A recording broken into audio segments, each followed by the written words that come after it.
아유, 반갑습니다. 예. 제가 강의를 워낙 많이 해가지고 잘 이렇게 강의하는데 떨거나 그런 적이 없는데, 오늘은 조금 다른 것 같아요. 예. 제가 이렇게 카톡에다가 제 친구들한테, 이렇게 짧은 메시지를 보냈어요. 오늘 노무현 재단 시민학교에서 강의를 한다. 근데, 다른 때 같지 않고 좀 떨린다. 내가 대통령님에 대해서 제대로, 말씀을 전할 수 있을지, 걱정이 된다. 이제 그런 얘기를. 썼더니 친구들이 막 이제 격려를 막 보내왔어요. 잘할 거라고. 그래서, 잘하겠죠, 그죠? 예. 네, 고맙습니다. 제 소개부터 짧게 좀 하고, 예, 말씀을 좀 시작하겠습니다. 저는 제가 이제 80년대 초반 학번이거든요. 소위 이제 386이라고 얘기하죠. 그래서 저희 때는 민주화 운동이 굉장히 중요한 과제였었어요. 그래서 제 주변에 고생한 친구들도 많고 죽음을 당한 친구들도 많아요. 예, 그렇게 해서 20대를 다 그렇게 보냈죠. 그렇게 하고서 이제 나중에 이제 대학원에 들어갔어요. 환경대학원이라는 데 들어갔는데 제 원래 전공은 자연과학입니다. 자연과학인데 환경대학원에 들어가서 공부를 하다가 환경보다는 생태학을 좀 공부를 해야 되겠다 생각을 하고 생태학을 공부를 했어요. 박사과정에서 이제 생태학을 공부를 했는데 생태학 중에서도 특히 이제 생태학이 여러 분야가 있습니다. 근데 그 중에 이제 경쟁과 협력이라고 하는 분야가 있더라고요. 왜 사람이나 동물들은 왜 모여서 사느냐, 이제 이런 주제인데, 소위 이제 사회성에 관한 연구라고 하죠. 근데 그 사회성에 관한 연구의 핵심이, 왜 서로 경쟁하고 또 서로 또 협력하느냐, 이제 그런 주제였습니다. 그래서 이제 그 공부를 재밌게 했어요. 재밌게 하다가 이제, 이거 지금 공부를 좀 제대로 해야 되겠다. 해가지고, 영국으로 날아갔어요. 영국으로 날아가가지고, 자연사 분야에 최고 권위가 있다는 이제 케임브리지에서 이제, 재밌게 희낙락하면서 공부를 좀 하고 있었습니다. 그런데 이제 어느 날 이렇게 서울에서, 물론 이제 서울 상황은 이렇게 자세히 보고 있죠. 그때 이제 라디오 21인가, 하여간 이래저래 이제 서울 소식을 쭉 접하고 있어서 잘 알고 있었죠.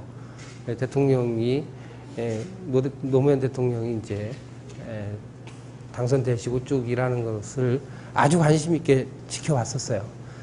그러다가 서울에서 연락이 왔어요. 무슨 연락이 했었냐면, 지금까지 이제 지속가능발전위원회라고 하는 것이 주로 환경과 관련된 일을 해왔었는데, 그게 이제 김대중 대통령 계실 때 이제 만든 거잖아요.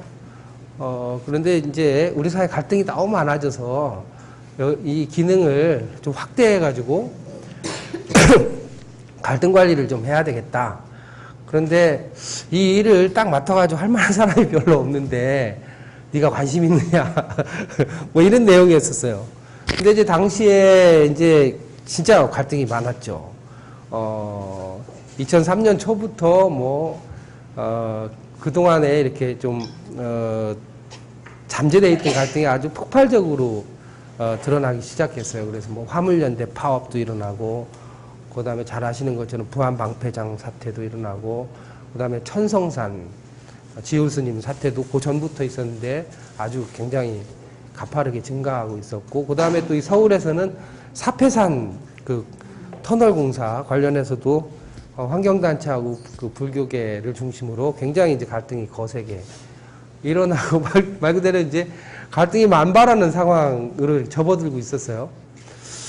그래서 이제 고민을 좀 했죠. 이걸 한국에 돌아가야 되는 건지 아니면은 계속해서 그냥 학문의 세계에 빠져서 즐거움을 만끽해야 되는지 고민을 조금 하다가 한국에 가자.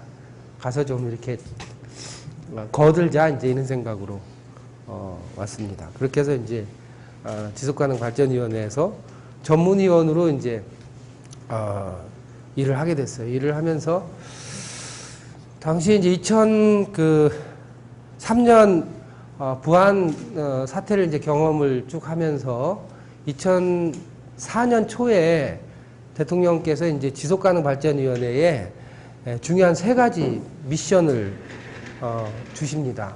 그게 뭐냐면 하나는 우리도 갈등을 제도적으로 해결하자. 갈등의 제도적 해결이 필요한 시대가 됐다. 따라서 갈등 관련된 법을 만들자. 여기 초안을 만들어라. 첫 번째였었고요. 그 다음에 두 번째는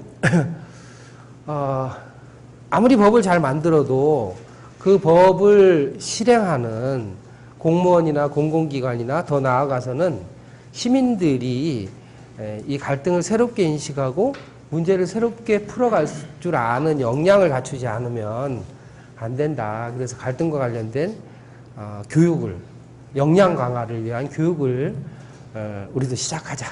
이제 그런 거. 그 다음에 세 번째는 법도 있고 또 사람도 키워도 워낙 우리 사회가 오랜 동안 이 수직 사회잖아요. 수직 사회죠, 그죠? 옛날에는 뭐 양반 상놈도 있었고, 우리 사회는 그런가 하면은 민주주의 경험이 그렇게 깊지 못하잖아요. 우리 사회 민주주의 나이를 되게 몇 살이라고 얘기해요? 언제부터라고 얘기해요? 87년 6월 항쟁으로부터 보통 얘기합니다. 근데 그렇게 해봤자 뭐, 청년도 아직 안 된 나이잖아요. 사람들이 아직 그래서 문제를 말 그대로 대화와 토론과 타협과 합의를 통해서 해결하는 역량이 아직 잘 갖춰져 있지 않거든요. 이렇게 그러니까 경험해보지 않은 세계를 열어가기 위해서는 가장 좋은 게 뭘까요? 가장 좋은 거는 선례를 만드는 거예요. 제대로 된 모범을 만드는 거죠. 그래서 모범을 좀 만들어라. 이게 하나하나가 이게 쉬운 과제가 아니었었어요. 근데 하여간 굉장한 사명감을 가지고 그 일을 하나하나 했습니다. 그래서 갈등 관련된 법을 만들기 위해서 팀도 구성을 해가지고 공공기관의 갈등에 관한 기본법, 갈등 관리에 관한 법, 기본법을 만들기 위해서 굉장히 많은 노력을 했고 초안을 만들어서 총리실을 통해서 국회로 상정을 했었습니다. 물론 이제 그 당시에 한나라당의 반대로 법률화되지는 못했어요. 그렇지만 이제 대통령께서 퇴임하시기 전에 이건 굉장히 중요한 거니까 법률이 아니면은 대통령령으로라도 규정을 해놔야 된다. 제정을 해놔야 된다라고 해서 지금도 공공기관의 갈등 예방 및 해결에 관한 규정이라고 해서 대통령령이 있습니다.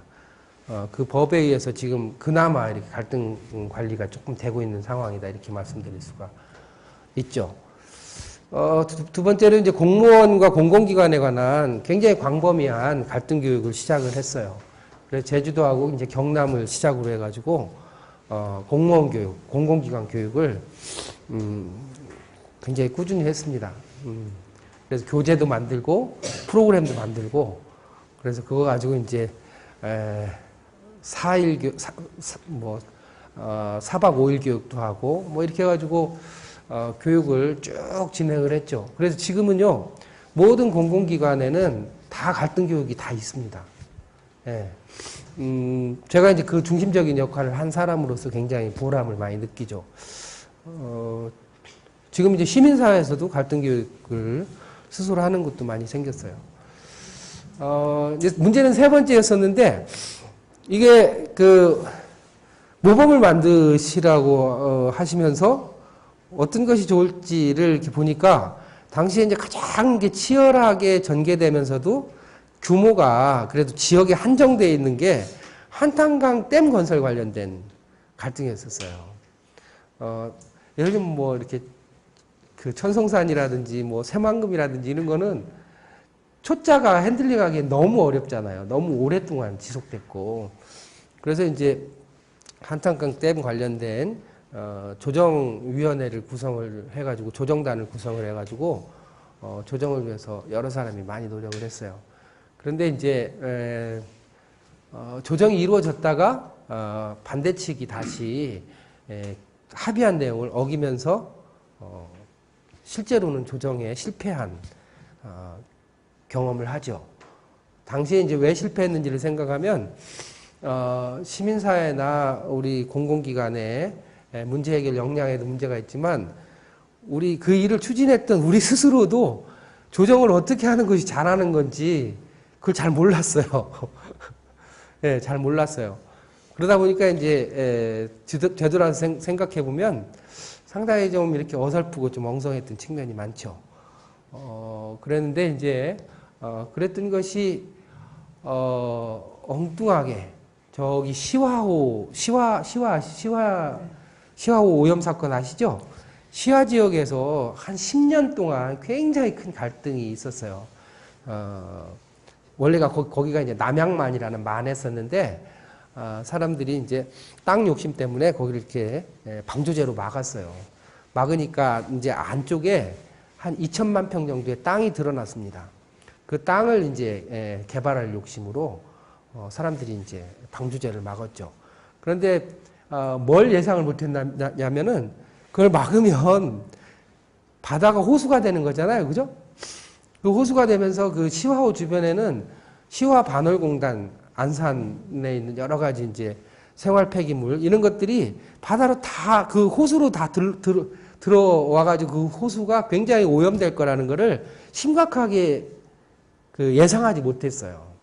그래가지고 그 물이 썩기 시작했습니다. 굉장히 심각한 정도로 썩었어요. 사람이 손을 넣으면 손에 뭐가 묻을 정도로 이렇게 굉장히 오염이 됐죠. 그래서 하여간 그 문제 때문에 그 지역사회에서 아주 10년 이상 동안 갈등이 굉장히 심각하게 전개됐어요. 구속자도 생기고 할 정도로. 그러다가 이제 그 지역에서 어떤 움직임이 2003년부터 이제 일어나기 시작하냐면 그 사업의 주무부처인 국토부, 당시는 건교부죠. 건교부에서도 이거를 계속 이렇게 시민단체하고 대립만 해가지고는 사업을 진행할 수도 없고, 근데 어쨌든 이 문제는 풀어야 하고, 이런 이제 딜레마에 이제 빠지게 돼요. 그런가 하면 시민사회 쪽에, 이제 그쪽 안산 시흥, 그 화성 이쪽에 있는 이제 시민단체들이 서로 연대를 해가지고, 이제, 대립하고 있었는데, 그쪽에서도 10년 동안 계속 대립만 해가지고는 이게 이 지역에 실제로 구체적인 변화가 일어나지 않는 거죠. 그냥 대립만 하고 있는 거죠. 힘든 겨루기를 하고 있는 거예요. 그러면서 이제 국토부하고 이 그 시화 지역에 있는 시민단체들이 몇 가지 약속을 합니다. 몇 가지 약속을 하기를 우리가 이 지역을 어떻게 할 것인지에 대해서 아무런 전제 없이 얘기를 시작해 보자. 그리고 이 지역 사람들 중심으로 논의기구를 꾸리되 찬성 반대, 그 다음에 또 지자체, 또 지역에 있는 전문가 이런 사람들을 총망라해가지고 협의회를 구성해서 같이 한번 논의를 해보자. 그리고 결정은 다수결이나 일방적으로 하지 않고 합의를 통해서 한 사람이라도 반대하면 안 되게끔 안전장치를 마련해서 논의를 해가자. 그리고 모든 정보는 공유하고 공개하자. 이런 몇 가지에 극적으로 합의합니다. 극적으로 2004년 1월 달에 합의를 해가지고 소위 시화지속가능발전협의회라는 걸 만들어가지고 이게 이제 진행을 시작하고 있었어요. 저희들은 굉장히 그걸 눈여겨봤죠. 저게 과연 성공할 수 있을까? 우리나라에서는 중앙정부와 지역에 있는 단체들이 수평적인 논의 틀을 만들어가지고 합의를 통해서 문제를 해결한 경험이 이전에는 없었거든요. 그게 굉장히 관심을 가지고 이제 쭉 모니터링을 하고, 그리고 이제 진행 과정에서 어떤 문제가 있는지 지원할 게 뭔지를 계속 이제 살폈어요. 그런데 이 자발성이 엄청나더라고요. 스스로 이렇게 나선을 그리면서 때때로는 뒤로 물러섰다가 또 앞으로 갔다가 하면서 이 문제를 해결하는 방향으로 쭉 발전해 가더라고요. 예, 그래서 2008년 8월 달에는 그 2천만 평, 위쪽으로는 300만 평, 그 다음에 아래쪽 송산 그린시티라고 하는 것은 그 1,700만 평인데 그 2천만 평에 대한 친환경적인 개발 계획에 완전히 합의를 하게 돼요. 정부, 그 기초지자체, 그 다음에 시민사회, 주민들까지 같이. 그 과정을 이제 쭉 지켜보면서, 이게 가능한 거구나. 우리 사회에도, 대화와 논의와 합의를 통해서 문제 해결이 가능한 거구나라고 하는 것에 대한 확신을 갖게 됐죠. 예. 그게 아마도 이렇게 우리 노무현 정권 같이 민주주의 정권이 아니었었다면 원천적으로 불가능했을 거예요. 그런데 어쨌든 그래서 제일 처음에 한탄강을 가지고 할 때는 잘 안 됐었잖아요. 점수로 따지면은 빵점은 아니고 일단 합의는 한번 했었으니까 한 30점 정도는 줄 수 있을 거예요. 근데 이제 오히려 시와 쪽에서 상당히 완성도가 높은 모델을 만들므로써 그쪽으로 가는 것이 맞고 또 가능하구나라고 하는 것을 이제 알게 됐습니다. 그런 경험을 하고서 이제 노무현 정부가 끝난 다음부터 제 스스로 마음속에 이제 그런 확신이 들었어요. 이 갈등 해결과 관련된 일을 저는 이제 아까 누가 우리 소개하실 때 제가 생태학이 전공이거든요. 이게 이제 생태학이 재밌는 학문이거든요. 근데 고민이 좀 됐죠. 이게 다시 공부하는 동네로 갈 것인지 아니면은 참여정부의 정신을 계속 이어가면서 갈등과 관련된 일을 할 것인지. 근데 당시에는 갈등과 관련된 인식이 별로 없었어요. 네. 그래서 갈등 해결이라고 하면 이거 약간 개량적인 것 같고 뭐 사쿠라 아냐 이런 생각도 많이 했었어요. 여러분들 중에도 그렇게 생각하는 사람들 많죠? 그런데 이게 꼭 필요하구나. 이게 민주주의 사회가 우리가 민주주의 사회가 된다면 그 민주주의를 심화시켜가는 데 있어서는 그 내부에서 일어나는 생각의 차이, 이해관계의 차이를 디테일하게, 세밀하게 조정하고 해결해 가는 것이 민주주의를 심화시키는데 굉장히 중요한 과제구나라는 걸 이제 저는 몇 년간의 경험을 통해서 이제 저 스스로 깨달았죠. 그리고서 이제 나 혼자라도 해야 되겠다. 그래서 이제 사회갈등연구소를 만들었습니다. 그래가지고 하다 보니까 이제 지금까지 왔어요. 거의 10년 이제 조금 안 됐는데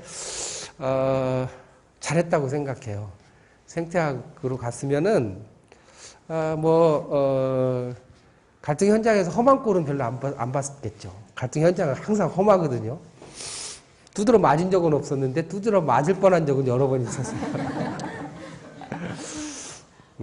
근데 두 가지 면에서 이렇게 참 잘했다라는 생각이 드는데 하나는 우리 사회에 꼭 필요한 일이고 제가 현장에서 그런 변화 과정을 확인할 수 있기 때문에 굉장히 잘한 일이라고 생각을 하고 또 하나는 오늘 이게 주제하고도 관련됐는데 이게 참여정부 또 노무현 대통령의 철학에 입각한 것이고 그것을 이렇게 유지하고 발전시켜 가고 있다는 나름대로 이제 보람 같은 거 그런 걸 이제 느끼고 있는 거죠. 저는 이제 아마 저는 제 계획이 한 65살까지는 좀 이게 활발하게 다닐 수 있을 때까지는 계속 갈등 현장에서 갈등을 조정하고 또 해결하고 또 사람들을 교육하고 이렇게 하는 일을 하다가 65살 넘어서서 이제 좀 다리에 좀 힘이 좀 빠질만 하다 그러면 이제 저는 다시 원래 했던 야생으로 돌아가서 곤충과 거미와 이런 것들과 함께 이제 지낼까 이렇게 생각합니다. 제 인생 계획 잘 세웠죠? 예. 근데 이제 조금 구체적인 건 좀 이따 말씀드리겠지만 저는 이렇게 이제 시간이 지나면 지날수록 이게 그 노무현 대통령께서 실제로 하려고 했던 것이 이 갈등과 관련해서도 얼마나 중요한지라고 하는 것을 실제로 새롭게 이렇게 깨닫게 됩니다. 그 점이 어떤 점이냐면은 여러분 TV 같은 데서 대화합시다, 소통합시다 이런 얘기 많이 들어요. 갈등 해결에는 대화와 소통이 중요하다 이런 얘기 하거든요. 그런데 그 얘기는 사실은 반은 맞고 반은 틀리거나 아니면은 속임수일 가능성이 굉장히 높아요. 그게 무슨 말씀이냐면 우리 사회의 많은 갈등은요 생각보다 굉장히 치열합니다. 예, 예를 들면 밀양 송전탑 같은 것도 제가 이제 거기도 굉장히 깊이 해왔는데 사람들의 인생이 걸린 문제예요. 목숨이 걸린 문제예요. 실제로 평생 모아놓은 재산이라고 하는 것이 몇 평 안 되는 땅이에요. 그 땅 위에 송전선로가 지나갑니다. 근데 그 땅 위에 송전선로가 지나가는데 실제로 현재의 제도로는 그 땅에 대해서 28% 내지 30% 정도밖에는 보상을 받을 수가 없어요. 그런데 송전선로가 지나가는 그 땅은 사실상은 쓸모가 없는 땅이 되어버리고 말아요. 지가는 30% 정도 떨어지지만 그 땅은 모든 거래가 끊깁니다. 근데 이 대개는 이제 60세 이상 먹은 분들이 그 지역에 사시거든요. 그분들은 이제 마지막 이제 노동을 하고 계신 분들이에요. 그분들이 이제 5년, 10년이 지나면 그 땅을 이용해서 남은 생을 살아가야 될 분들이거든요. 그분들한테 팔 수 없는 땅이라고 하는 것은 굉장한 위협이에요. 굉장한 위협이거든요. 그러니까 이분들이 목숨을 걸 수밖에 없는 상황이 되는 거죠. 이렇게 갈등이라고 하는 거는 사람들이 이렇게 그냥 집에서 부부싸움 하듯이 아이들하고 토닥거리면서 문제가 생기거나 하면 대화를 통해서 푸는 것처럼 얘기들 하는데 갈등은 그렇지 않아요. 많은 갈등은 진짜로 굉장히 심각합니다. 우리 사회의 정규직과 비정규직 간의 갈등, 그리고 또 밀양에서의 갈등, 또 강정에서의 갈등, 이런 것들을 한번 생각해 보세요. 그거는 본질적으로 권력과 물질의 재분배가 없으면, 또는 말 그대로 원칙과 정의에 입각한 정책이 수반되지 않으면 해결할 수 없는 굉장히 중요한 문제 그 안에 안고 있는 거예요. 그렇거든요. 근데 이제 뭐 무슨 갈등을 대화만 하면은 애인하고 오해가 생겨가지고 갈등이 생기면 그건 대화를 풀면 되겠죠. 근데 실제로 우리 사회 많은 갈등은 중요한 거는 권력의 배분에 관한 문제이고 재원의 재분배에 관한 문제입니다. 그 문제를 건들지 않고는 갈등은 본질적으로 풀리지 않아요. 정규직과 비정규직 간에 엄청난 차별을 서로 모여가지고 이렇게 커피 한 잔 마시면서 얘기를 하면 풀리나요? 풀린다고 생각해요? 놀고 있네죠. 예. 근데 왜 이렇게 왜 소통합시다 이렇게 자꾸 떠드는지 아세요? 권력과 재원에 가는 거는 구조적인 변화가 없으면 안 되는 거잖아요. 그거 건들고 싶지 않은 거예요. 소통하라고 하는 거는 당신한테 문제가 있어. 소통 안 하는 당신한테 문제가 있어. 이렇게 문제의 원인을 개인한테 돌리는 거예요. 개인한테. 사실은 구조적인 문제고 권력의 문제고 자원 재배분의 문제임에도 불구하고 그 문제를 어떤 면에서 보면 굉장히 은폐하는 거죠. 그런데 놀랍게도 노무현 대통령께서는 우리 사회의 핵심적인 문제를 불균형의 문제로 보셨어요. 그리고 불균형을 해소해야만 갈등이 해소될 수 있고 나아가서는 통합으로 갈 수 있다라고 하는 것을 명확하게 하셨어요. 그래서 대통령께서 하셨던 대부분의 일들은요, 달리 해석할 수도 있지만, 권력을 어떻게, 집중되어 있는 권력을 어떻게 배분하느냐. 그리고 편중되어 있는 기득권을 어떻게 해체시키느냐. 예. 지방 분권, 균형 발전, 그리고 권력의 분산을 위한 여러 가지 조치들, 심지어는 정치까지도 이렇게 힘의 분산을 통해서 권력이 한쪽으로 모아지지 않도록 노력을 하셨거든요. 그런가 하면 언론과 재벌에 대해서 강력하게 문제 제기를 한 것도 이게 힘이 한쪽에 모여 있어서는, 힘의 불균형이 있어서는 문제를 해결할 수 없다고 보신 거예요.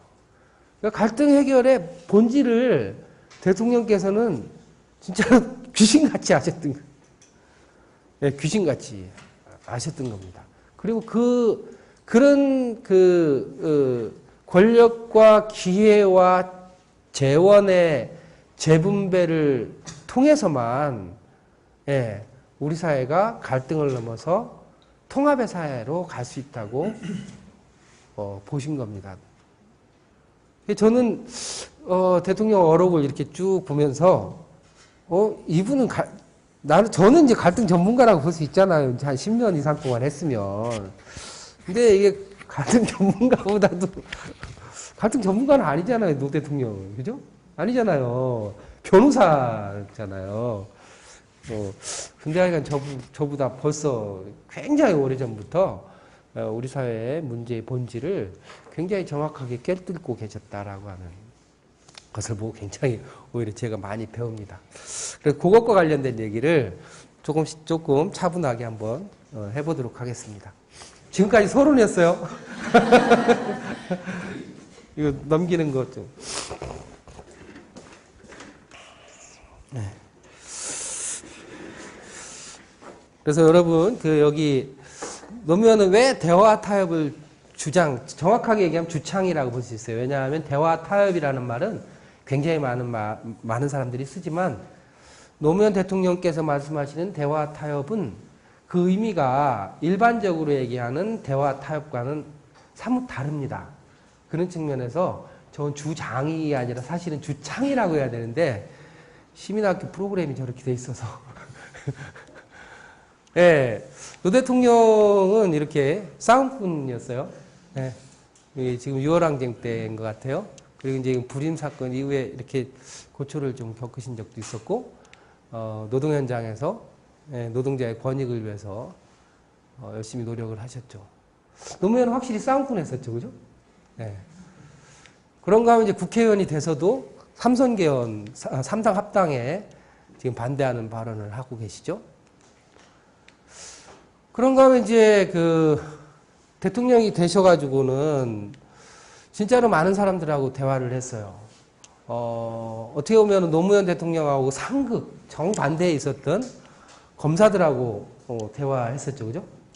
그런가 하면 노무현 대통령하고 이전에 앙숙이었었던 이 사람 누군지 알죠? 네, 이런 사람들하고 밥도 같이 먹고. 그런가 하면 얘기 안 하겠습니다. 그런가 하면은 이렇게 김정일 위원장하고도 같이 얘기를 했죠. 노무현 대통령은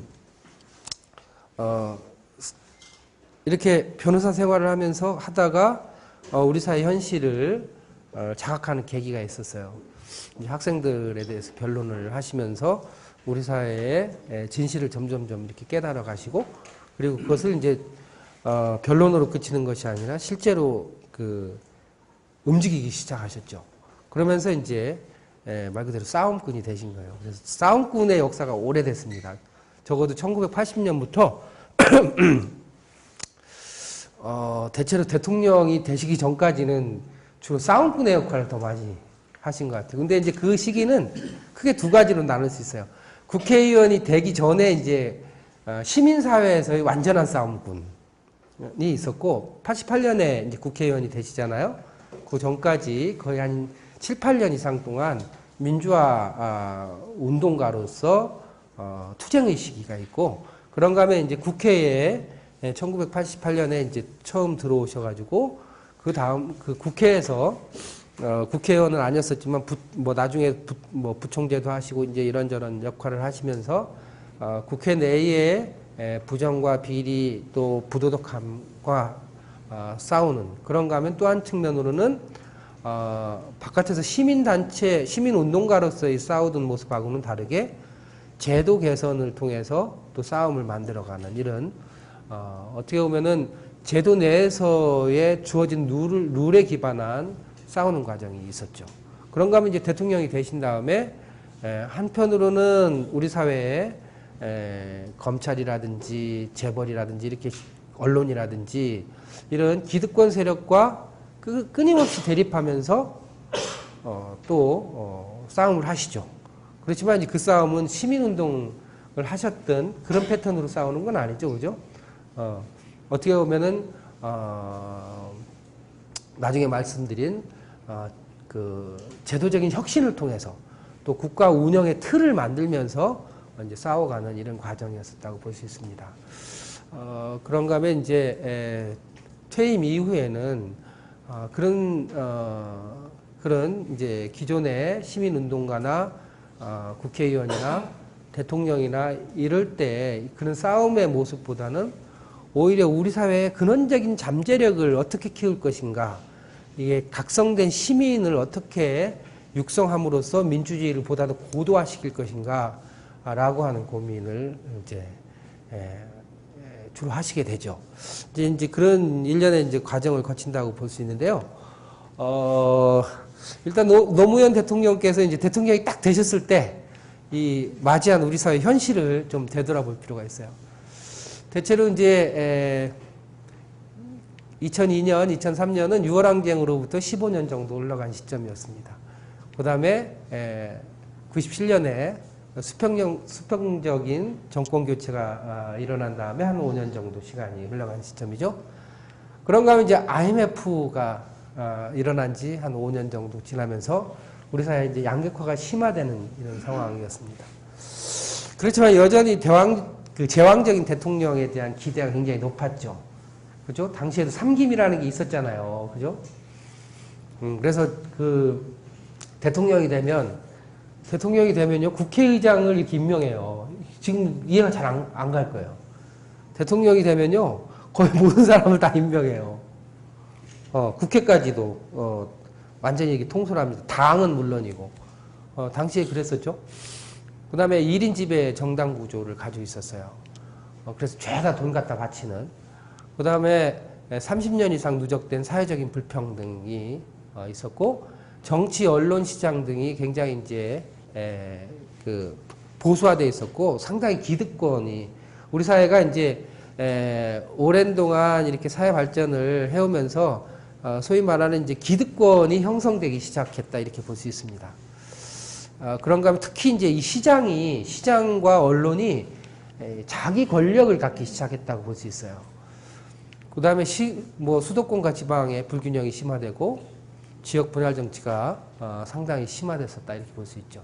이런 상황에서 이제 노무현 대통령께서 이제 취임을 하시게 됩니다. 노무현 대통령께서 이제 왜 대화와 타협이라고 하는 것을 중요하게 생각했는지를 아시려면 노무현 대통령께서 생각한 민주주의에 대한 기본적인 인식을 여러분들이 잘 아셔야 돼요. 그걸 잘 모르면 이게 그 대화 타협만 얘기하면 헬렐레가 되는 거예요. 헬렐레. 이게 알맹이가 빠진 대화 타협이 되는 거예요. 그래서 제가 아까 주장이 아니라 주창이다, 이렇게 말씀을 드린 겁니다. 노무현 대통령께서는 민주주의를 대충 3단계로 봤어요. 우리 사회 민주주의를. 논리가 아니라 현실로. 첫 번째는 1단계는 반독재 민주화 투쟁이 민주주의의 1단계라고 본 거예요.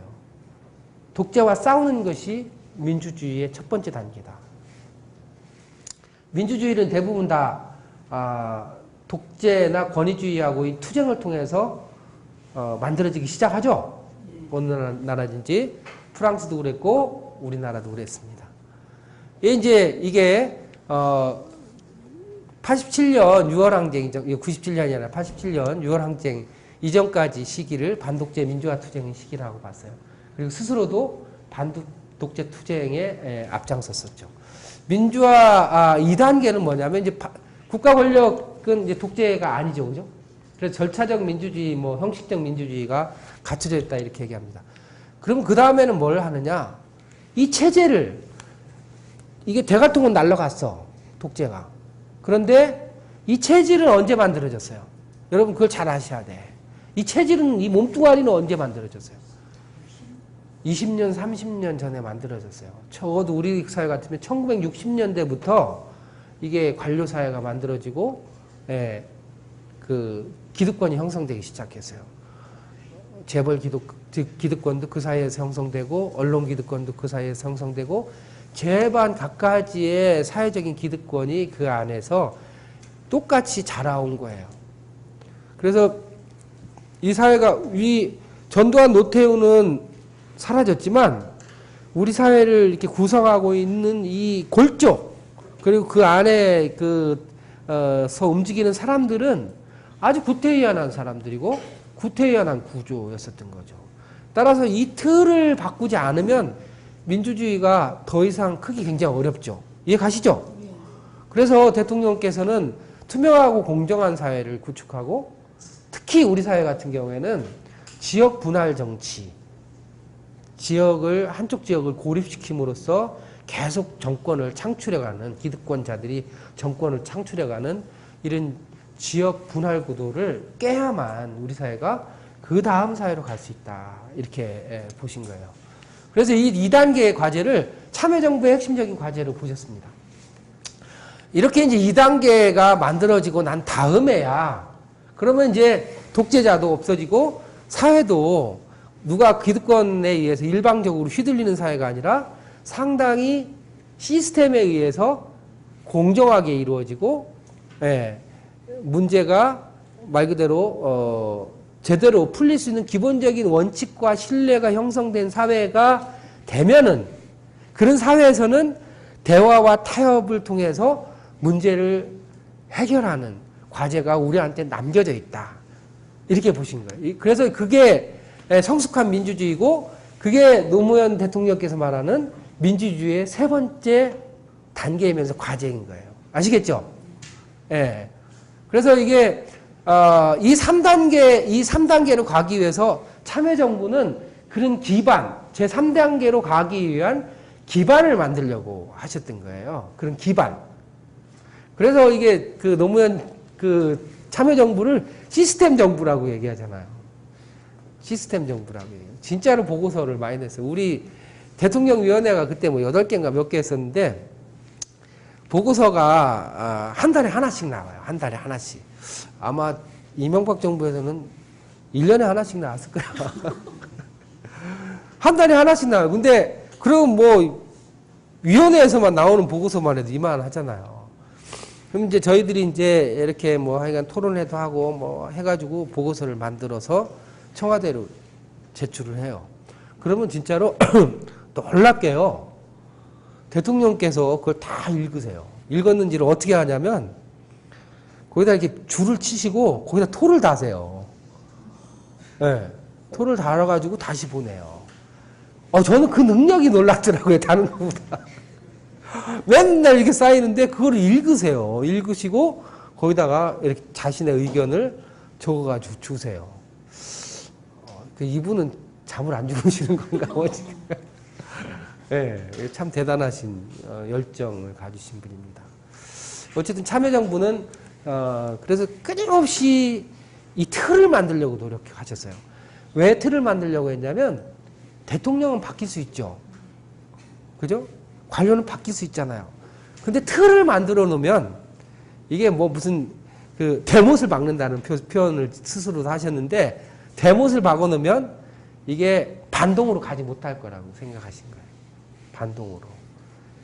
함부로 제도를 만들어 놓으면, 갈등관리 제도를 만들어 놓고 부정부패에 대한 제도를 만들어 놓고 다 제도를 만들어 놓으면 이게 서로 이명박이 오더라도, 서로 모모 씨가 오더라도 이게 다시 회귀를 하지 못할 것이다 라고 생각을 하시고 시스템을 잘 구축하기 위해서 노력을 많이 하신 거죠. 그래서 하여간 일 진짜 많이 했어요. 참여정부 때 계셨던 분들은 한 일 진짜 엄청 많이 했어요. 그래서 1단계 반독재 투쟁에 대해서 그 노무현 대통령께서 직접 하셨던 말씀입니다. 150년 전 우리는 근대화의 흐름을 놓쳐버렸습니다. 그 결과 참혹한 식민지 시대를 겪었습니다. 해방 이후 시대, 우리에게 부여된 역사적 과제는 민족의 통합과 자주독립 국가의 건설, 그리고 민주주의와 경제의 건설입니다.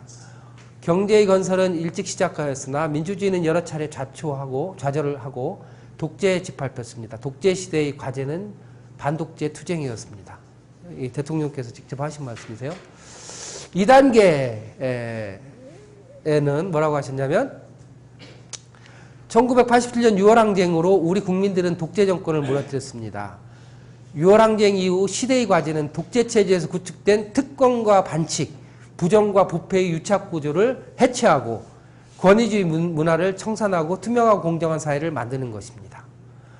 그리고 독재 정권이 만들어 놓은 지역 간의 분열 구조를 통합하는 것이었습니다. 저는 이것을 민주주의 2단계 과제라고 부르고 있습니다.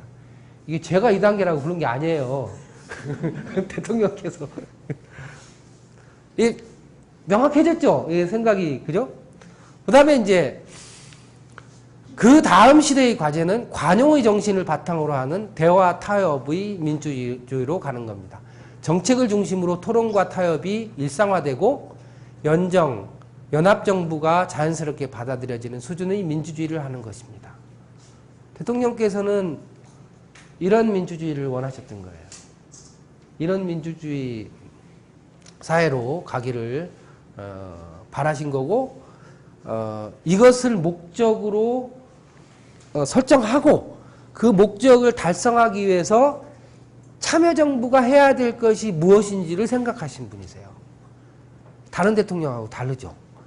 그러니까 노무현 대통령께서는 역사적인 과제가 무엇인지를 놓고 그 다음에 참여정부가 그 역사적인 과제를 다하기 위해서 무엇을 해야 될 것인지를 설계하신 분이라는 거예요.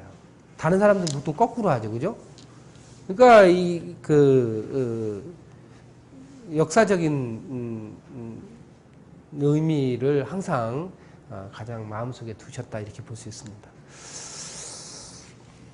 그래서 2단계 완성을 위해서 노무현 대통령께서는 어떤 일들을 하셨냐면 이거 한번 보세요. 여기 앞에 보면 특권과 반칙, 부정과 부패의 유착구조를 해체하고 권위주의를 해체해야만 그 다음에 실제로 대화와 타협을 통해서 민주주의가 이루어질 수 있다고 보셨잖아요.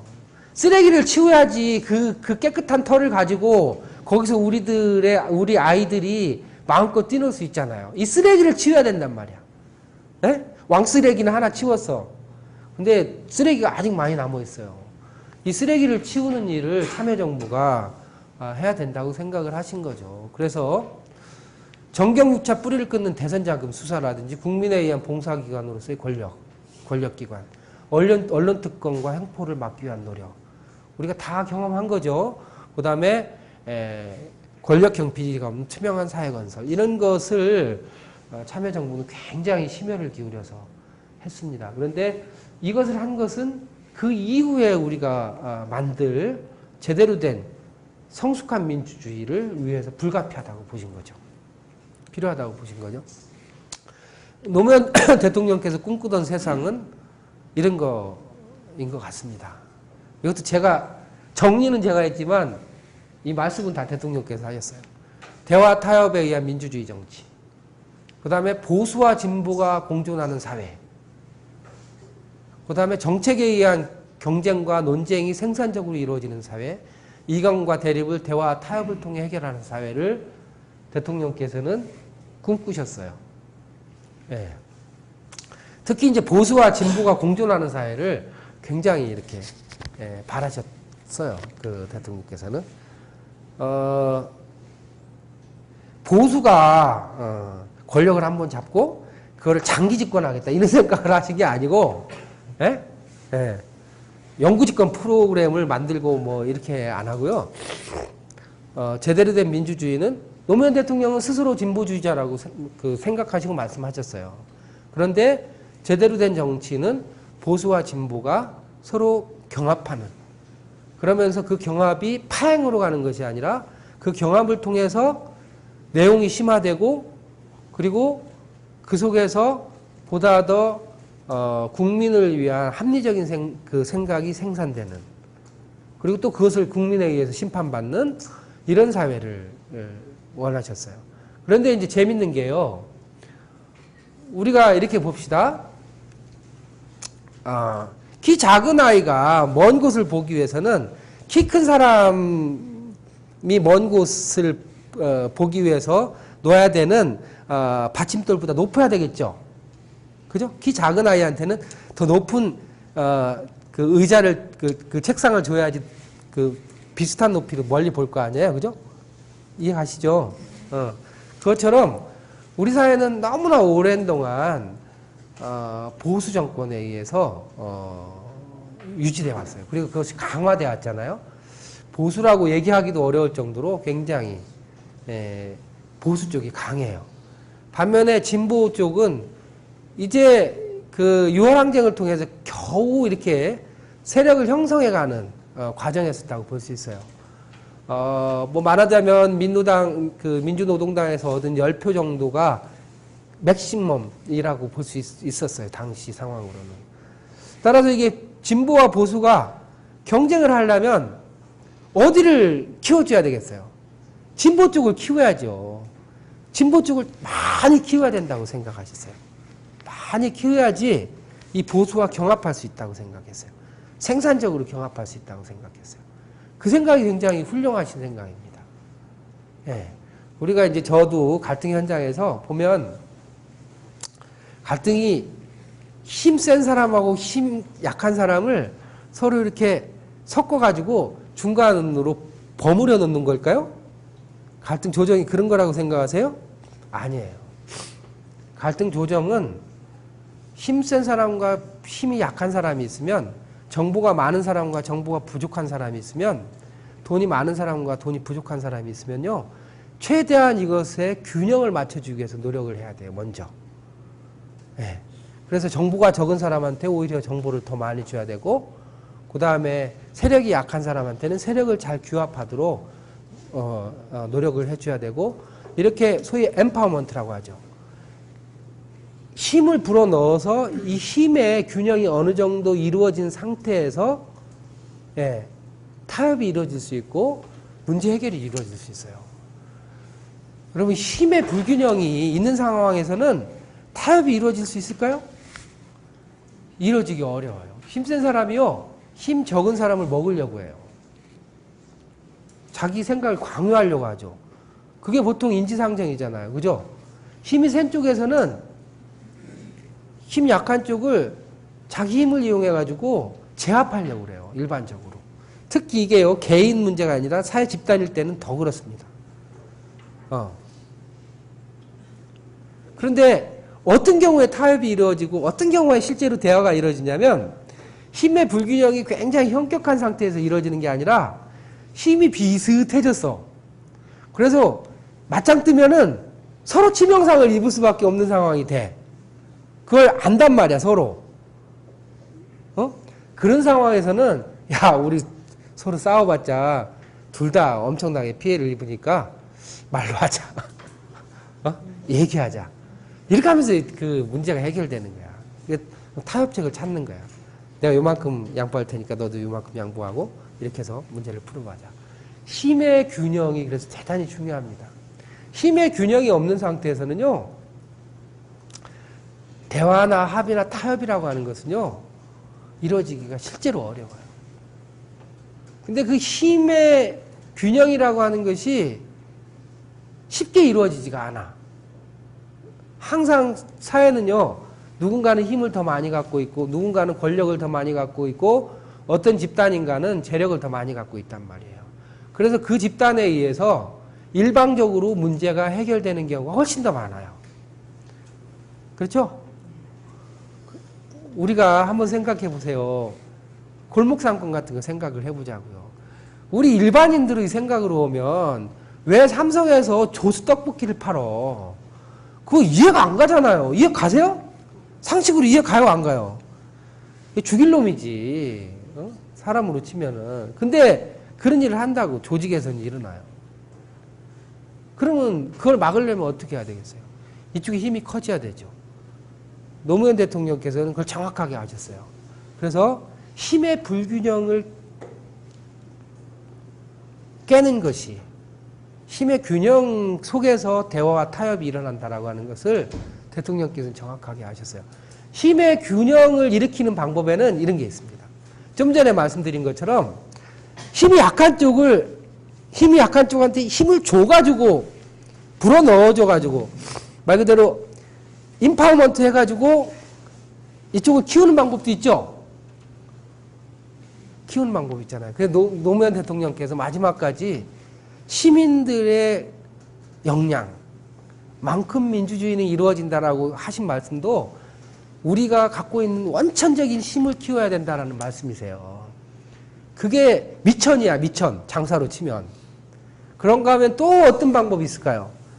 힘이 센 놈들을 쪼개는 거야. 그래서 분화시키는 거야, 이렇게. 그러면 좀 약해질 거 아니에요.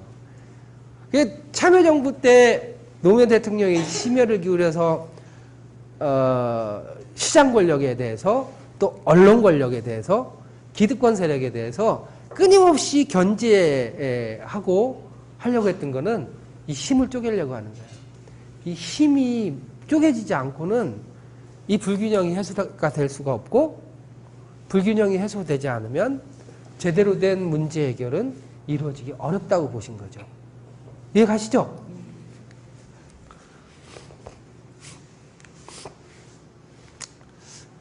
노무현 대통령께서는 대화 타협을 위한 문제 해결의 전제로 경제, 사회, 정치 영역에서 부당한 세력 균형을 해소해야 된다고 보신 거예요. 그리고 세력 불균형 상태에서는 대화 타협은 원천적으로 불가능하다고 보신 겁니다. 그래서 민주주의로, 성숙한 민주주의로 가기 위해서는 그런 걸림돌들을 제거해야 된다고 보신 거죠. 이런 대화 타협을 통해서 문제를 해결하는데 걸림돌들을 제거해야 된다고 보셨는데, 뭐냐면 독재 정권은 무너뜨렸으나 오랫동안 누적된 특권과 반칙의 지속. 잘 이해 가실 거예요. 그 다음에 특권과 불평등이 국가, 정치, 사회 모든 영역에 누적되어 있는 거, 이런 것을 청산해야 된다고 보신 거예요. 그래서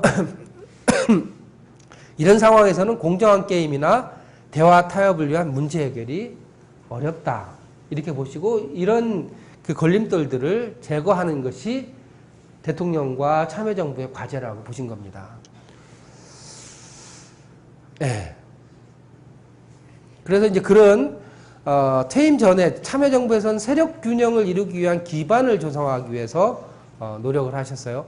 즉 다른 말로 하면 세력 균형에 방해가 되는 요소들을 사전에 제거함으로써 성숙한 민주주의가 이루어질 수 있는 기반을 만드는 거. 그 다음에 퇴임 후에는 그런 세력 균형을 위한 진보의 역량을 강화하는 거. 그러니까 대통령이셨을 때는 힘이 있잖아요. 이쪽을 깨는데 노력을 하시고, 그 다음에 대통령 이제 그만두신 다음에는 이쪽을 키우는데 노력을 하신 거예요. 쌈박하게 이해가 가죠? 네, 이 두 가지를 하셨는데 목적은 딱 한 가지예요. 성숙한 민주주의로 가기 위해서는 기득권을 해소함과 동시에 우리의 역량, 특히 진보 진영의 역량을 키워야 된다고 보신 거죠.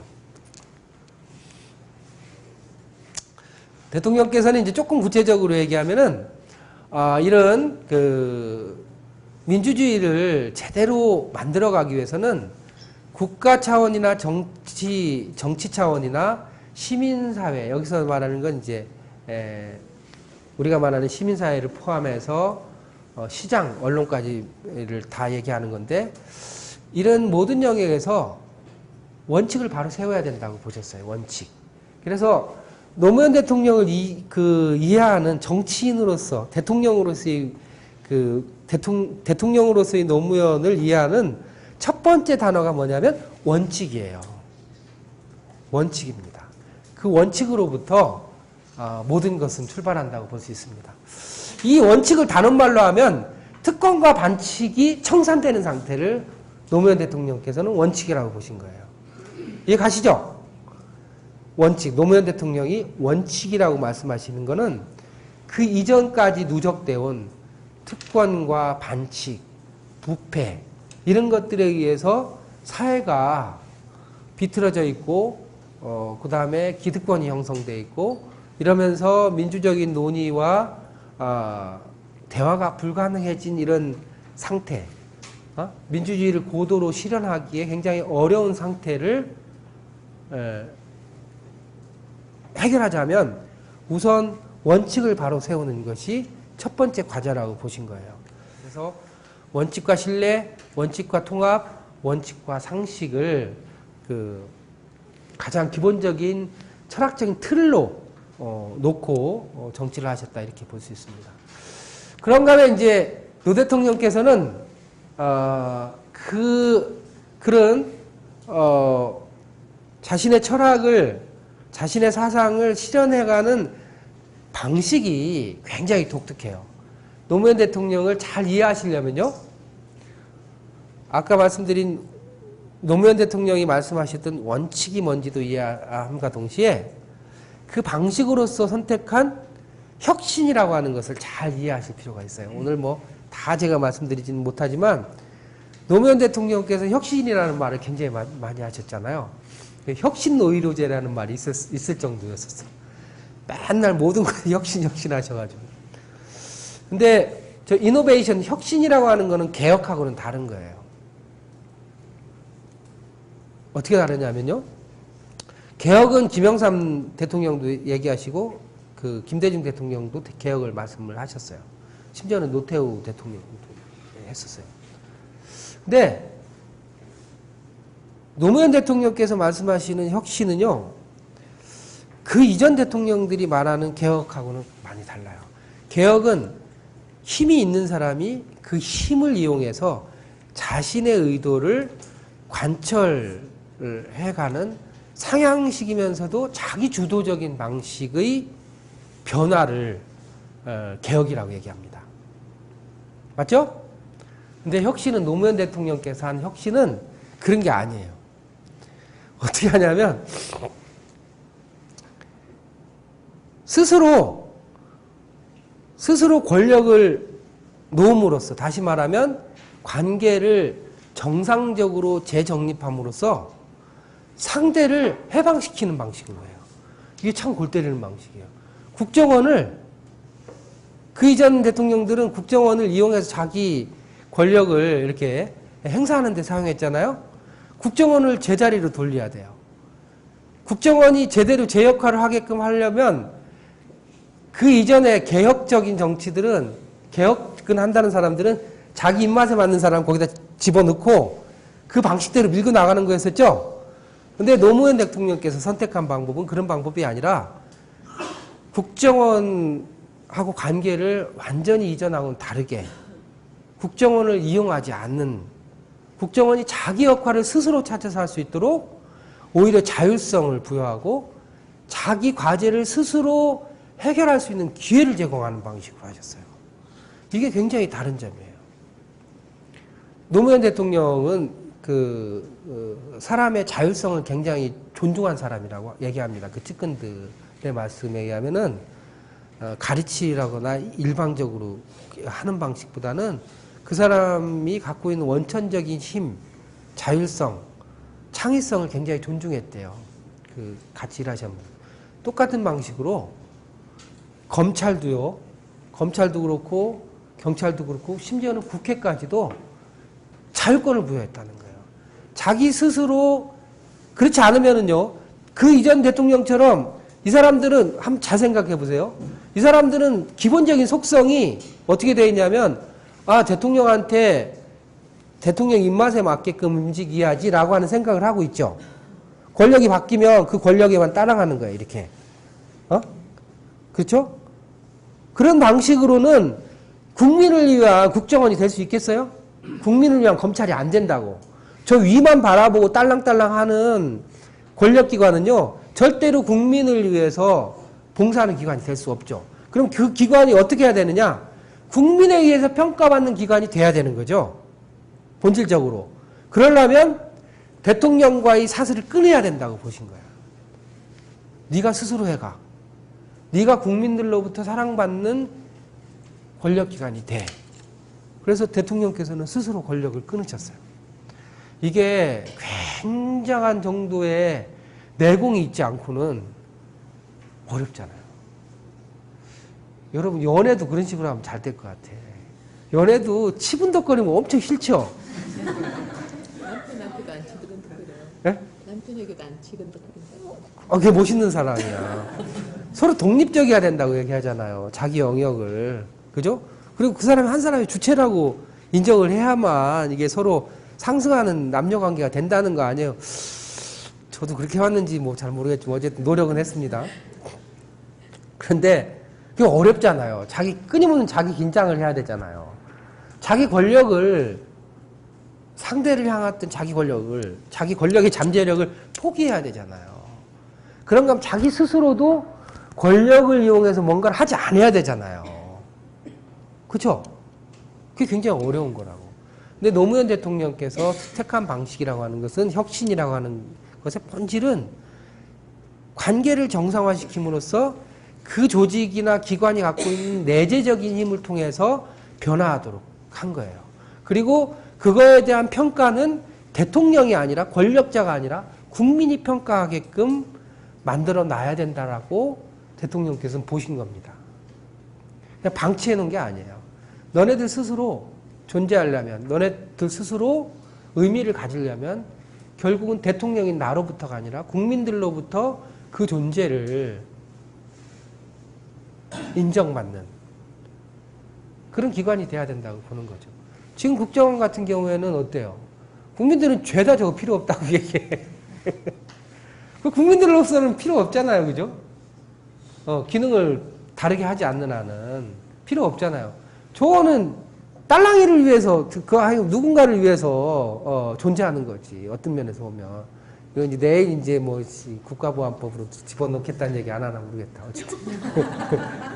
어쨌든. 대통령께서는 그 부분에 있어서 굉장히 철저하셨던 분이세요. 자기 절제를 하실 수 있었던 분이시고, 상대의 자율성과 자발성을 근원적으로 신뢰하셨던 분이세요. 상대를. 네. 그게 참, 이게 이제 정치인의 수준을 넘어선 거지, 그거는. 그거는 그 사상의 깊이는, 그 인간의 깊이는 정치인의 수준을 넘어선 거라고 저는 보여집니다. 그래서 이제 국가 차원에서는 신뢰받는 국가를 만들어야 된다고 생각하신 거예요. 그래서 특권과 반칙을 청산하고 국가의 신뢰도를 높여야 된다고 보셨고, 그러자면 권력기관을 개혁해야 되고, 그 다음에 정부를 혁신해야 된다고 보셨어요. 정치 영역에서는 통합의 정치를 해야 된다고 봤는데, 역시 원칙의 문제와 통합의 문제, 특히 대통령께서 이제 관심을 많이 가지셨던 거는 지역주의 극복의 문제였었죠. 정당 민주주의하고 사회적인 영역에서는 특히 시장과 원론의 개혁을 많이 추구하셨어요. 그래서 반칙과 변절, 특권의 문화를 청산했을 때 원칙은 바로 서는 것이며 국가는 신뢰받고 정치는 통합되고 사회는 상식이 통하는 건전한 사회가 될 수 있다. 이렇게 말씀하셨어요. 이 말씀 안에 모든 내용이 들어있죠. 그죠? 네. 이게 그냥 이렇게 말씀하신 게 아니라 다 이게 오랜 동안 민주화 운동을부터 시작해서 20, 30년에 걸쳐가지고 한국 사회 문제가 본질적으로 무엇이고 이 문제를 해결하기 위해서는 무엇이 필요한가에 대한 오랜 동안의 고민의 소산들이에요. 저는 말씀들이. 그래서 대통령 말씀 몇 가지를 좀 살펴보고 정리를 좀 하겠습니다. 중요한 과제로 이렇게 말씀하셨습니다. 저는 민주주의 과정을 매우 중요하게 생각합니다. 어떤 나라이든 선진 민주주의 민주국가가 민주화되는 과정을 살펴보면 처음엔 권력, 직접의 권력과 바로 투쟁이 시작됩니다.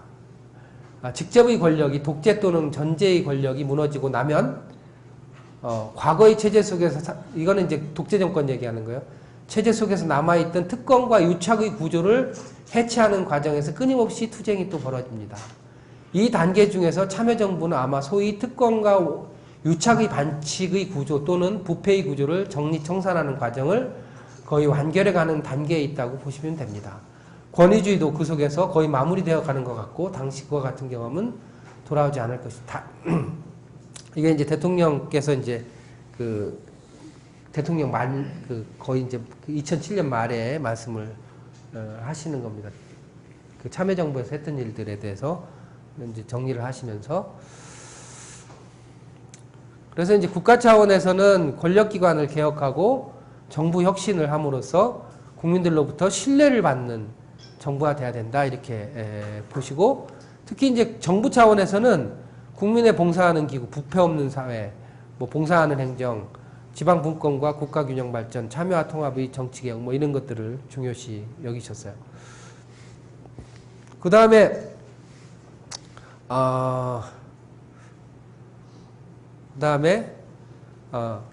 자, 국가 영역에서 대통령께서 말씀하신 거를 다시 한번 봅시다. 국가는 행정이라고 생각하시면 돼요. 우리가 건너야 할 두 번째 다리는 원칙과 신뢰입니다. 많은 분들이 대한민국 업그레이드를 이야기합니다. 지식과 기술이 경쟁력을 강조합니다. 맞습니다. 지식과 기술이 중요합니다. 그러나 우리에게 정말 부족한 것은 원칙과 신뢰라는 사회 문화적, 정신적 자산입니다. 대한민국을 업그레이드하는 핵심 전략은 원칙을 세우고 신뢰를 다지는 것입니다. 저는 정치를 시작한 이래 한결같이 원칙을 지켜왔습니다. 지도자가 반칙을 하는 나라, 국민이 지도자를 의심하는 나라는 절대 발전할 수 없습니다. 우리 모두가 원칙을 지키면 저절로 신뢰가 뿌리를 내립니다. 원칙이 살아나고 정부와 국민이 서로를 믿어야 좋은 정책도 나오고 성공합니다. 실패한 정책도 바로잡을 수 있습니다. 이렇게 말씀을 하셨어요. 정부는 원칙을 지키면서 국민들로부터 신뢰를 받을 수 있는 그런 정부가 돼야 된다. 이렇게 말씀을 하셨고요. 그래서 이제 너무 자세히는 할 수가 없고 자, 그 다음에 이제 정치 영역에서는 뭐라고 말씀을 하셨냐면 특권과 반칙을 청산하고 원칙의 측면에서 지역주의 정치를 극복해야 된다고 보시면서 통합을 주장하셨어요.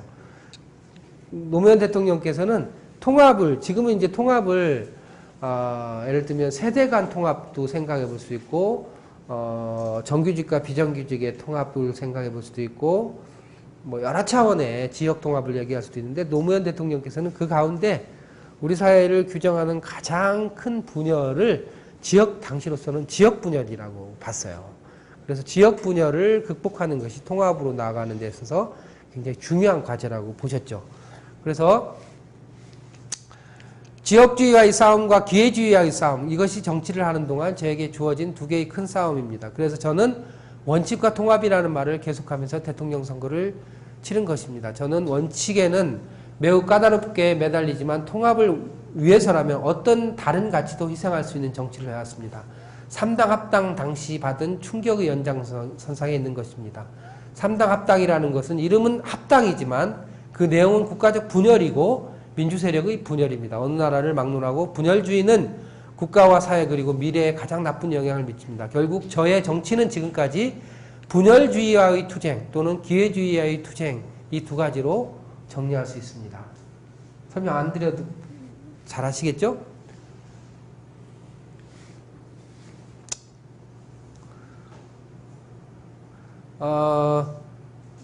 네. 특히 이제 지역 분할 구조, 지역 분열에 대해서도 이제 관심을 굉장히 많이 가지셨고, 특히 정치 영역에서는 대통령께서 특히 이 당시의 정치 문화, 기회주의적인 정치 문화, 1인 지배 저항적 정치, 탈법적 정치, 이런 것들이 이 원칙을 훼손한 정치라고 보셨어요. 그래서 이런 원칙을 잘 지키는 것이 굉장히 중요하다 이렇게 보셨고, 결국 해법은 정당 민주화에 있다고 보셨습니다. 그래서 열린 우리당을 어쨌든 만드는 정신적 배경이 있었던 거죠. 이런 것으로부터 벗어나지 않는 한은 우리 정치가 이렇게 성숙해질 수 없다라고 보신 겁니다.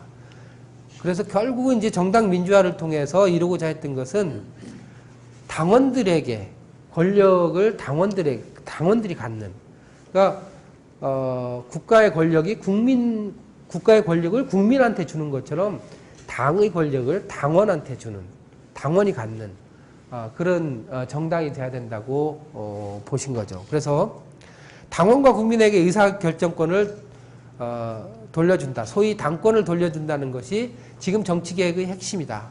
그 이후에 지도부를 어떻게 하는 것은 부차적인 문제라고 생각한다. 이렇게 해야만 지역 분할 구도도 해소될 수 있다. 이렇게 또 보셨습니다. 자, 여기서 이제 중요한 게 있습니다. 노 대통령께서 말씀하신 통합이라고 하는 것은 회기라가 아니라 갈등을 대화 타협을 통해서 해결하는 것을 통합이라고 보셨어요. 그 다음에 갈등의 봉합은 획일적인 사회를 말하는 것이 아니라, 그러니까 일방적인 힘에 의해서 갈등을 뭉개는 것이 아니라 갈등을 대화와 타협으로 조정하는 것이라고 보셨고, 통합은 넓은 의미에서는 한국 사회 전반적인 분열을 극복하고 새로운 목적을 향해서 가는 것을 대통령께서는 통합이라고 보셨습니다. 네, 통합의 정치, 이거 한번 읽어볼까요? 대통령께서 말씀하신 통합의 정치는 한국이 역사적으로 아주 오랫동안 우리가 고통스럽고 지금도 우리 역사 정신을 물질적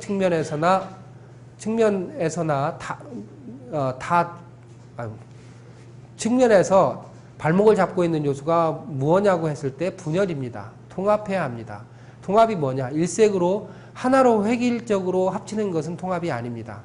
다양한 견해와 의견이 있고 이해관계가 있으면서도 필요한 경우에 공동의 결론 합의를 낼 수 있는 사회가 통합된 사회입니다. 다르지만 필요한 경우에 하나로 합의를 이루어낼 수 있는 사회, 엄청난 마찰과 체력 소모 없이 합의를 쉽게 이루어낼 수 있다면 더욱더 통합성이 높은 사회라고 생각합니다. 통합된 사회로 가야 하는 것입니다. 이해가 가시죠? 대통령께서 말씀하신 통합이라고 하는 게. 네.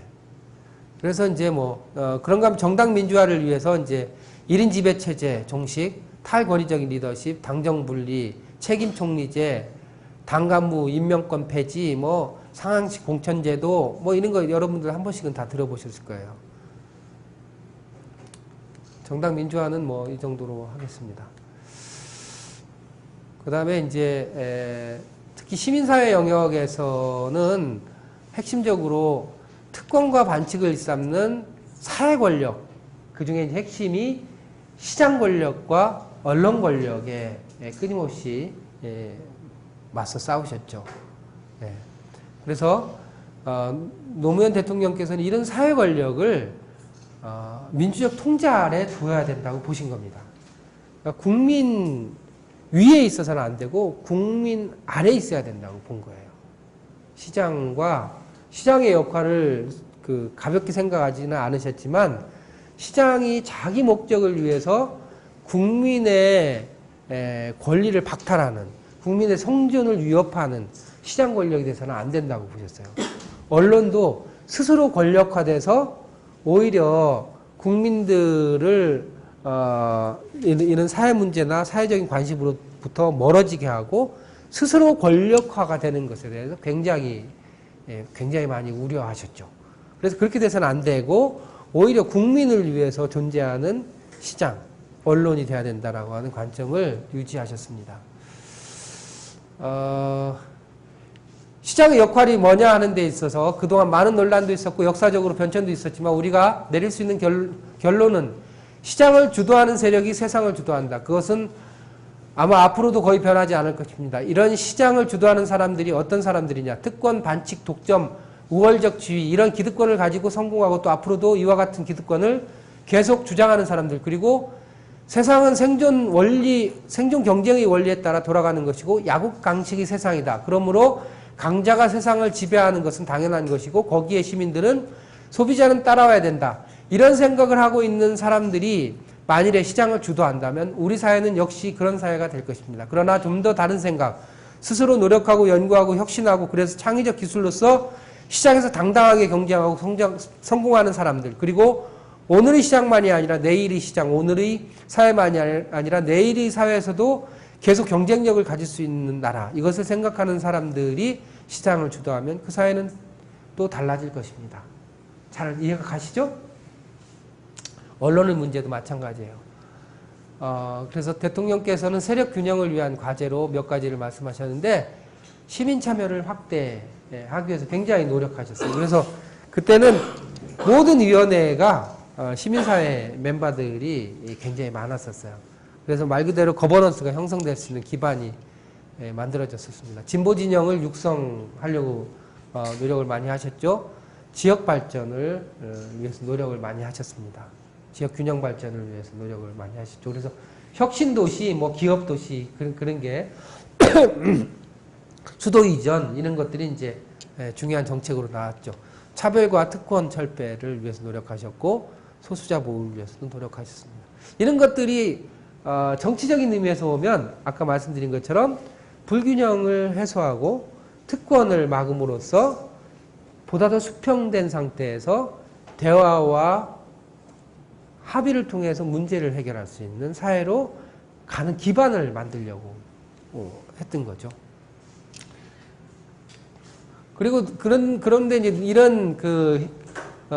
이런 사회로 가기 위해서 노무현 대통령께서 사용한 방법은 노무현 대통령은 이런 일들을 권력을 동원해서 하지 않았죠. 동의하시죠?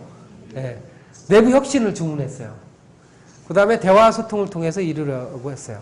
그래서 제가 제일 처음에 보여드린 그림에는 검사들하고도 대화하고 재벌들하고도 대화하고 대화를 하시잖아요. 그죠?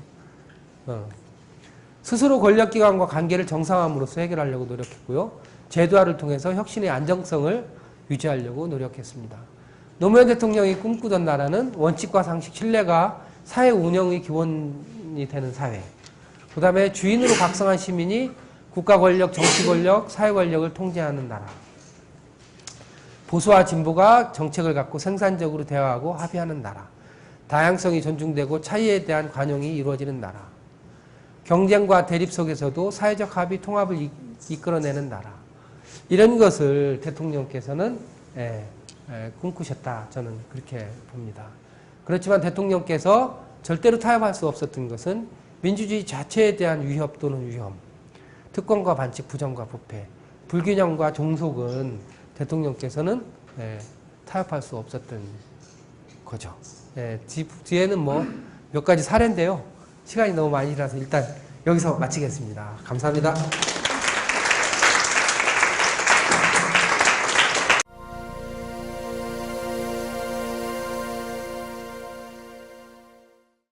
집중되어 있는 권력을 어떻게 배분하느냐. 그리고 편중되어 있는 기득권을 어떻게 해체시키느냐. 지방분권, 균형 발전, 그리고 권력의 분산을 위한 여러 가지 조치들, 심지어는 정치까지도 이렇게 힘의 분산을 통해서 권력이 한쪽으로 모아지지 않도록 노력을 하셨거든요. 그런가 하면 언론과 재벌에 대해서 강력하게 문제 제기를 한 것도 이게 힘이 한쪽에 모여 있어서는 힘의 불균형이 있어서는 문제를 해결할 수 없다고 보신 거예요. 그러니까 갈등 해결의 본질을 대통령께서는 진짜로 귀신같이 아셨던 거예요. 귀신같이 아셨던 겁니다. 그리고 그런 권력과 기회와 재원의 재분배를 통해서만 우리 사회가 갈등을 넘어서 통합의 사회로 갈 수 있다고 보신 겁니다. 저는 대통령 어록을 이렇게 쭉 보면서, 이분은 저는 이제 갈등 전문가라고 볼 수 있잖아요. 한 10년 이상 동안 했으면. 근데 이게 갈등 전문가보다도, 갈등 전문가는 아니잖아요, 노 대통령. 그죠? 아니잖아요. 변호사잖아요. 근데 하여간 저보다 벌써 굉장히 오래전부터 우리 사회의 문제의 본질을 굉장히 정확하게 꿰뚫고 계셨다라고 하는 것을 보고 굉장히 오히려 제가 많이 배웁니다. 그래서 그것과 관련된 얘기를 조금 차분하게 한번 해보도록 하겠습니다. 지금까지 서론이었어요. 이거 넘기는 것 좀. 네. 그래서 여러분, 여기 노무현은 왜 대화 타협을 정확하게 얘기하면 주창이라고 볼 수 있어요. 왜냐하면 대화 타협이라는 말은 굉장히 많은 사람들이 쓰지만 노무현 대통령께서 말씀하시는 대화 타협은 그 의미가 일반적으로 얘기하는 대화 타협과는 사뭇 다릅니다. 그런 측면에서 저는 주장이 아니라 사실은 주창이라고 해야 되는데 시민학교 프로그램이 저렇게 돼 있어서 예, 노 대통령은 이렇게 싸움꾼이었어요. 예, 지금 6월항쟁 때인 것 같아요.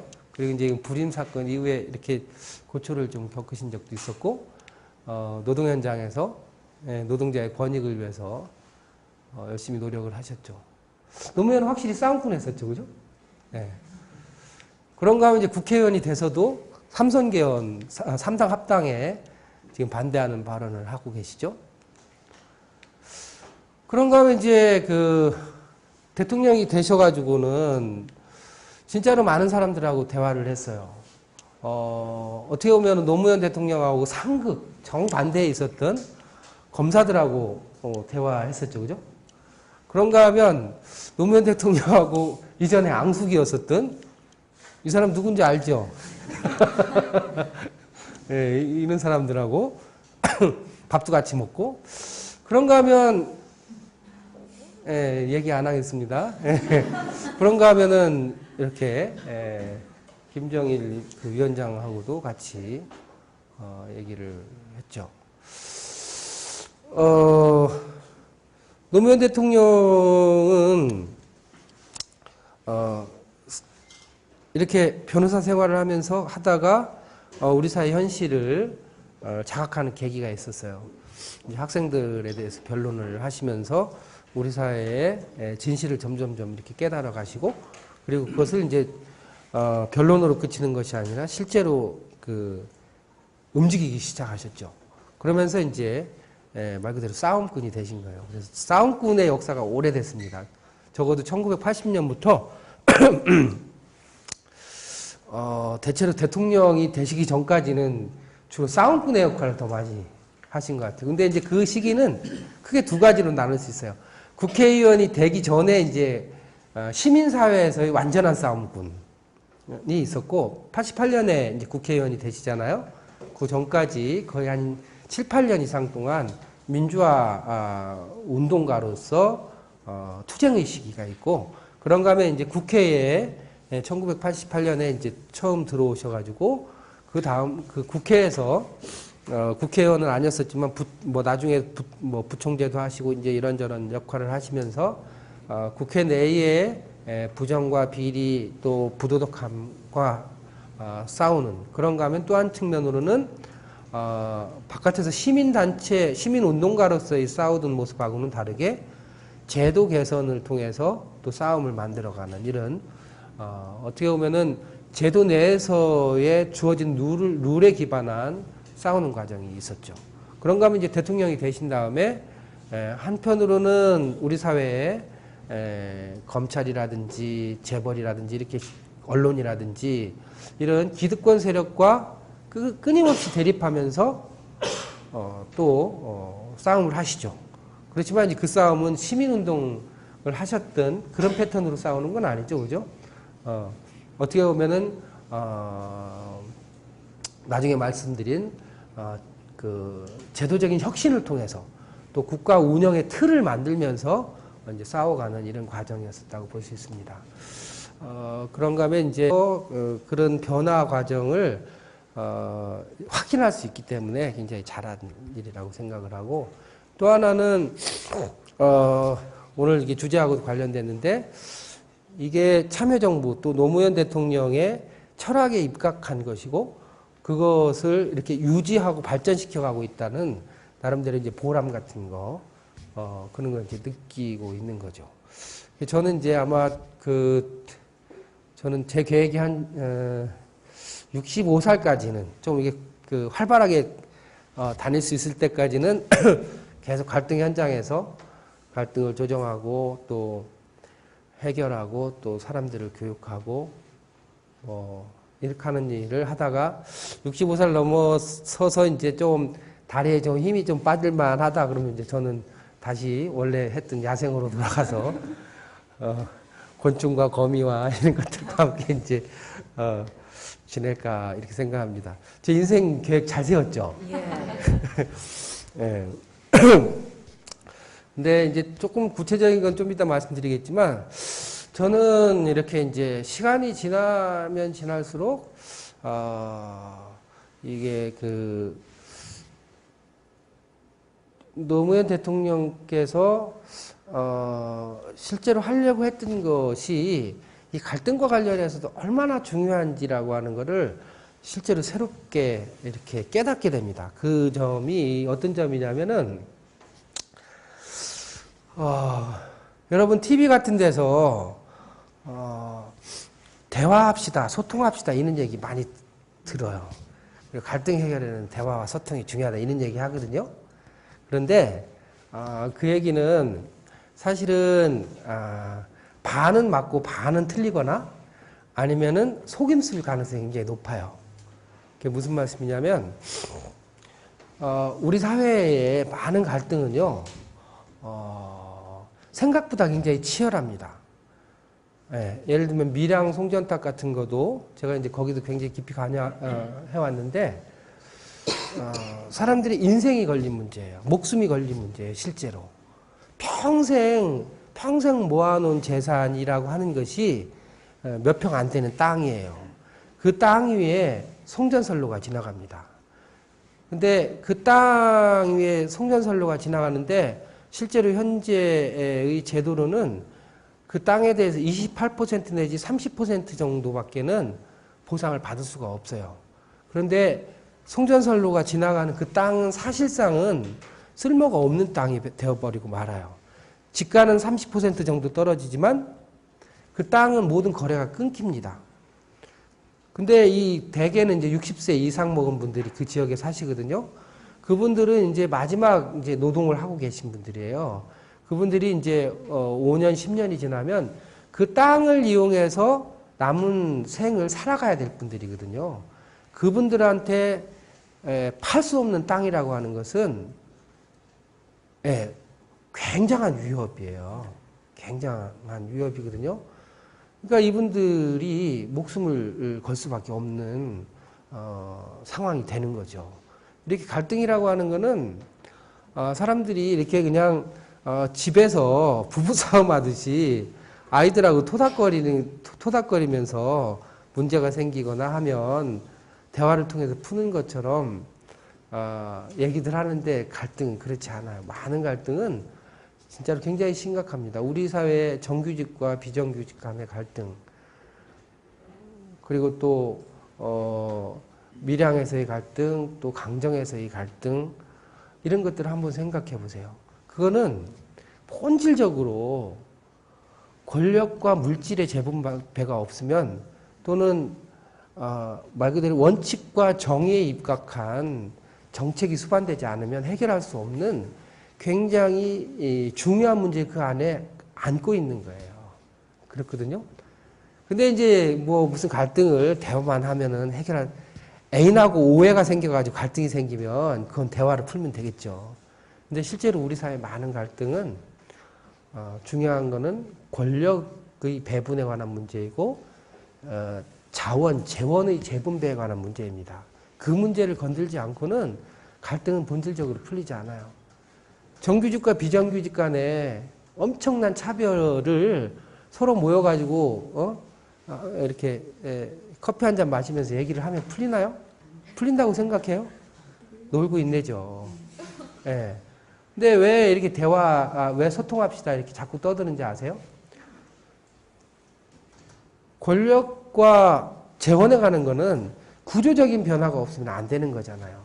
그거 건들고 싶지 않은 거예요. 소통하라고 하는 거는 당신한테 문제가 있어. 소통 안 하는 당신한테 문제가 있어. 이렇게 문제의 원인을 개인한테 돌리는 거예요. 개인한테. 사실은 구조적인 문제고 권력의 문제고 자원 재배분의 문제임에도 불구하고 그 문제를 어떤 면에서 보면 굉장히 은폐하는 거죠. 그런데 놀랍게도 노무현 대통령께서는 우리 사회의 핵심적인 문제를 불균형의 문제로 보셨어요. 그리고 불균형을 해소해야만 갈등이 해소될 수 있고 나아가서는 통합으로 갈 수 있다라고 하는 것을 명확하게 하셨어요. 그래서 대통령께서 하셨던 대부분의 일들은요, 달리 해석할 수도 있지만 권력을 어떻게 교육을, 역량 강화를 위한 교육을 우리도 시작하자.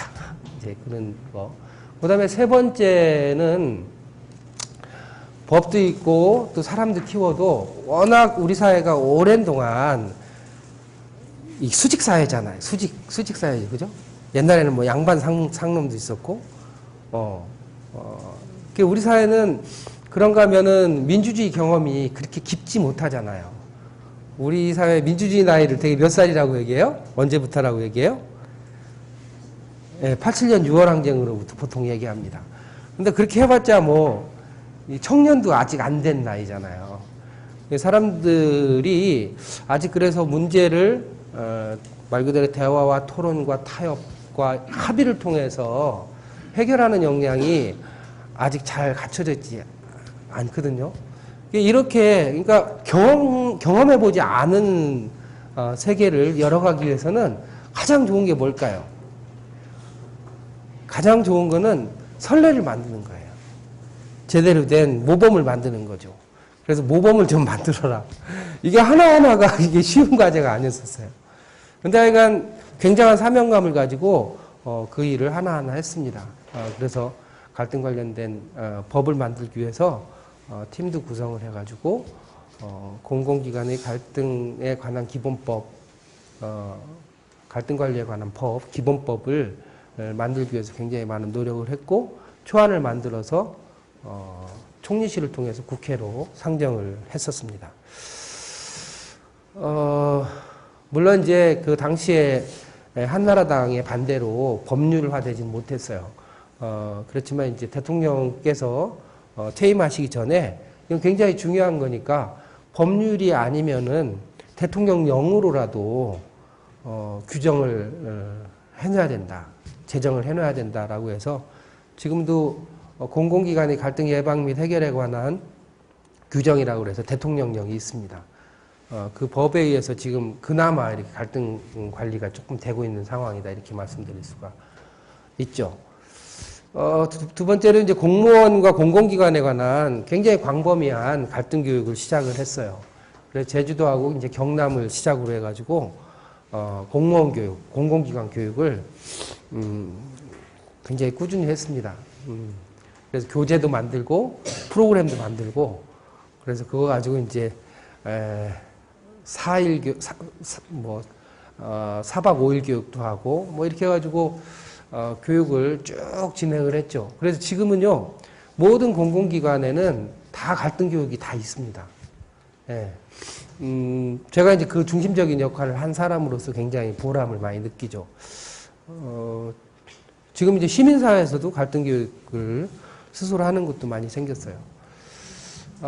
이제 문제는 세 번째였었는데, 이게 그 모범을 만드시라고 하시면서 어떤 것이 좋을지를 이렇게 보니까 당시에 이제 가장 치열하게 전개되면서도 규모가 그래도 지역에 한정되어 있는 게 한탄강 댐 건설 관련된 갈등이었었어요. 예를 들면 뭐 이렇게 그 천성산이라든지 뭐 새만금이라든지 이런 거는 초짜가 핸들링하기 너무 어렵잖아요. 너무 오랫동안 지속됐고. 그래서 이제 한탄강 댐 관련된 조정위원회를 구성을 해가지고 조정단을 구성을 해가지고 조정을 위해서 여러 사람이 많이 노력을 했어요. 그런데 이제 조정이 이루어졌다가 반대 측이 다시 합의한 내용을 어기면서 실제로는 조정에 실패한 경험을 하죠. 당시에 이제 왜 실패했는지를 생각하면 시민사회나 우리 공공기관의 문제 해결 역량에도 문제가 있지만 우리 그 일을 추진했던 우리 스스로도 조정을 어떻게 하는 것이 잘하는 건지 그걸 잘 몰랐어요. 예, 잘 몰랐어요. 그러다 보니까 이제 되돌아서 생각해 보면 상당히 좀 이렇게 어설프고 좀 엉성했던 측면이 많죠.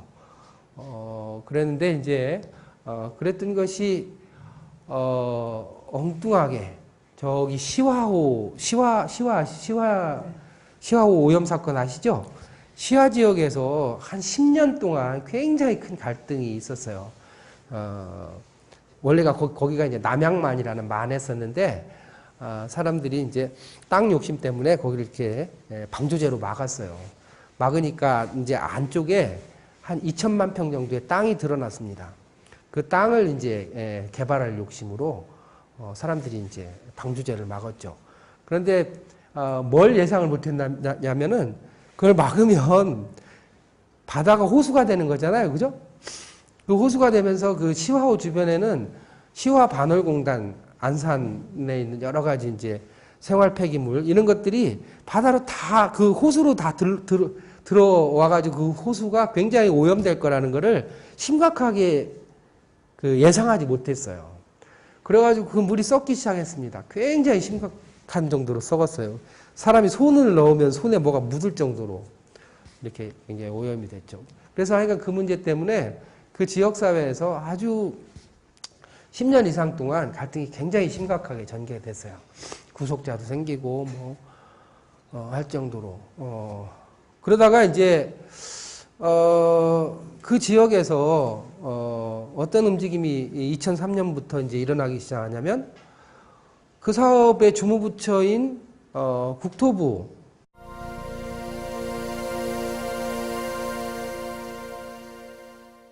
아유 반갑습니다. 네. 제가 강의를 워낙 많이 해가지고 잘 이렇게 강의하는데 떨거나 그런 적이 없는데 오늘은 조금 다른 것 같아요. 예. 제가 이렇게 카톡에다가 제 친구들한테 이렇게 짧은 메시지를 보냈어요. 오늘 그 노무현 재단 시민학교에서 강의를 한다. 근데 다른 때 같지 않고 좀 떨린다. 내가 대통령님에 대해서 제대로 말씀을 전할 수 있을지 걱정이 된다. 이제 그런 얘기를 썼더니 친구들이 막 이제 격려를 막 보내왔어요. 잘할 거라고. 그래서 잘하겠죠, 그죠? 예. 네, 고맙습니다. 제 소개부터 짧게 좀 하고 말씀을 좀 시작하겠습니다. 저는 이제 제가 이제 80년대 초반 학번이거든요. 소위 이제 386이라고 얘기하죠. 그래서 저희 때는 민주화 운동이 굉장히 중요한 과제였었어요. 그래서 제 주변에 고생한 친구들도 많고 죽음을 당한 친구들도 많아요. 그렇게 해서 20대를 다 그렇게 보냈죠. 그렇게 하고서 이제 나중에 이제 대학원에 들어갔어요. 그 환경대학원이라는 데 들어갔는데 제 원래 전공은 자연과학입니다. 자연과학인데 환경대학원에 들어가서 공부를 하다가 환경보다는 생태학을 좀 공부를 해야 되겠다 생각을 하고 생태학을 공부를 했어요.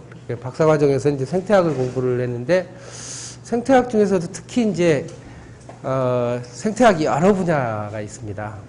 근데 그 중에 이제 경쟁과 협력이라고 하는 분야가 있더라고요. 왜 사람이나 동물들은 왜 모여서 사느냐, 이제 이런 주제인데, 소위 이제 사회성에 관한 연구라고 하죠. 근데 그 사회성에 관한 연구의 핵심이 왜 서로 경쟁하고 또 서로 또 협력하느냐 뭐 이제 그런 주제였습니다.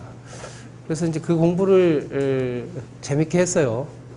재밌게 하다가 이제 야 이거 지금 공부를 좀 제대로 해야 되겠다 해가지고 영국으로 날아갔어요. 영국으로 날아가가지고 자연사 분야에 최고 권위가 있다는 이제 케임브리지에서 이제 재밌게 희낙락하면서 공부를 좀 하고 있었습니다. 그런데 이제 어느 날 이렇게 그 서울에서 물론 이제 서울 상황은 이렇게 자세히 보고 있죠. 뭐 그때 이제 라디오 21인가 뭐 그전 하여간 이래저래 이제 서울 소식을 쭉 접하고 있어서 잘 알고 있었죠. 대통령이 노무현 대통령이 이제 당선되시고 쭉 일하는 것을 아주 관심 있게 지켜왔었어요.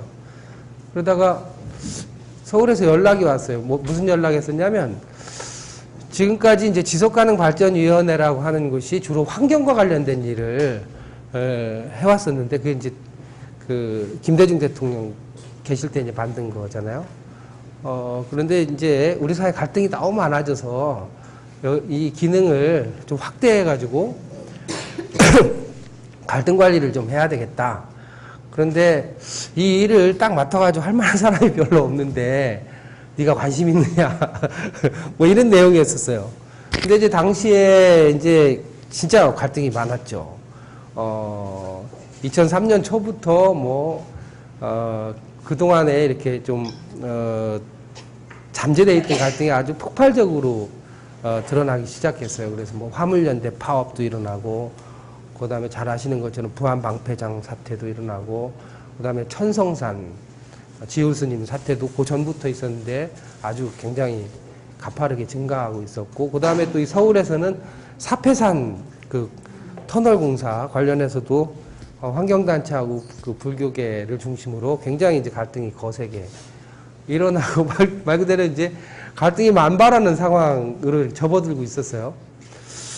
그래서 이제 고민을 좀 했죠. 이걸 한국에 돌아가야 되는 건지 아니면은 계속해서 그냥 학문의 세계에 빠져서 즐거움을 만끽해야 되는지 고민을 조금 하다가 한국에 가서 좀 이렇게 거들자 이제 이런 생각으로 왔습니다. 그렇게 해서 이제 지속가능발전위원회에서 전문위원으로 이제 일을 하게 됐어요. 일을 하면서 당시 이제 2003년 부안 사태를 이제 경험을 쭉 하면서 2004년 초에 대통령께서 이제 지속가능발전위원회에 중요한 3가지 미션을 주십니다.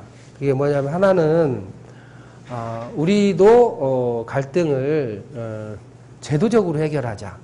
갈등의 제도적 해결이 필요한 시대가 됐다.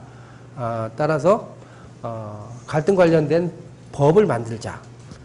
여기 초안을 만들어라. 첫 번째였었고요. 그 다음에 두 번째는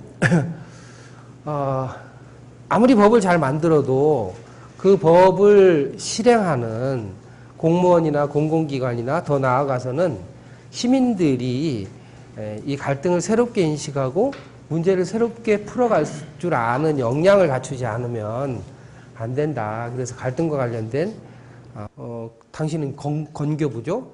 건교부에서도 이거를 계속 이렇게 시민단체하고 대립만 해가지고는 사업을 진행할 수도 없고, 근데 어쨌든 이 문제는 풀어야 하고, 이런 이제 딜레마에 이제 빠지게 돼요. 그런가 하면 시민사회 쪽에, 이제 그쪽 안산 시흥, 그 화성 이쪽에 있는 이제 시민단체들이 서로 연대를 해가지고, 이제, 대립하고 있었는데, 그쪽에서도 10년 동안 계속 대립만 해가지고는 이게 이 지역에 실제로 구체적인 변화가 일어나지 않는 거죠. 그냥 대립만 하고 있는 거죠. 힘든 겨루기를 하고 있는 거예요. 그러면서 이제 국토부하고 이 그 시화 지역에 있는 시민단체들이 몇 가지 약속을 합니다. 몇 가지 약속을 하기를 우리가 이 지역을 어떻게 할 것인지에 대해서 아무런 전제 없이 얘기를 시작해 보자. 그리고 이 지역 사람들 중심으로 논의기구를 꾸리되 찬성 반대, 그 다음에 또 지자체, 또 지역에 있는 전문가 이런 사람들을 총망라해 가지고 협의회를 구성해서 같이 한번 논의를 해보자. 그리고 결정은 다수결이나 일방적으로 하지 않고 합의를 통해서 한 사람이라도 반대하면 안 되게끔 안전장치를 마련해서 논의를 해가자. 그리고 모든 정보는 공유하고 공개하자. 이런 몇 가지에 극적으로 합의합니다. 극적으로 2004년 1월 달에 합의를 해가지고 소위 시와 지속가능 발전 협의회라는 걸 만들어가지고 이게 이제 진행을 시작하고 있었어요. 저희들은 굉장히 그걸 눈여겨봤죠. 저게 과연 성공할 수 있을까? 우리나라에서는 중앙정부와 지역에 있는 단체들이 수평적인 논의틀을 만들어가지고 합의를 통해서 문제를 해결한 경험이 이전에는 없었거든요. 굉장히 관심을 가지고 이제 쭉 모니터링을 하고, 그리고 이제 진행 과정에서 어떤 문제가 있는지 지원할 게 뭔지를 계속 이제 살폈어요. 그런데 이 자발성이 엄청나더라고요. 스스로 이게 나선을 그리면서 때때로는 뒤로 물러섰다가 또 앞으로 갔다가 하면서 이 문제를 해결하는 방향으로 쭉 발전해 가더라고요. 그래서 2008년 8월 달에는 그 2천만 평, 위쪽으로는 300만 평, 그 다음에 아래쪽 송산 그린시티라고 하는 것은 그 1,700만 평인데 그 2천만 평에 대한 친환경적인 개발 계획에 완전히 합의를 하게 돼요. 정부, 그 기초지자체, 그 다음에 시민사회, 주민들까지 같이. 그 과정을 이제 쭉 지켜보면서, 이게 가능한 거구나. 우리 사회에도, 대화와 논의와 합의를 통해서 문제 해결이 가능한 거구나라고 하는 것에 대한 확신을 갖게 됐죠. 그게 아마도 이렇게 우리 노무현 정권 같이 민주주의 정권이 아니었었다면 원천적으로 불가능했을 거예요. 그런데 어쨌든 그래서 제가 처음에 한탄강을 가지고 할 때는 잘 안 됐었잖아요. 점수로 따지면 빵점은 아니고 일단 합의는 한번 했었으니까 한 30점 정도는 줄 수 있을 거예요. 근데 이제 오히려 시와 쪽에서 상당히 완성도가 높은 모델을 만들므로써 그쪽으로 가는 것이 맞고 또 가능하구나라고 하는 것을 이제 알게 됐습니다. 그런 경험을 하고서 이제 노무현 정부가 끝난 다음부터 제 스스로 마음속에 이제 그런 확신이 들었어요. 이 갈등 해결과 관련된 일을 저는 이제 아까 누가 우리 소개하실 때 제가 생태학이 전공이거든요.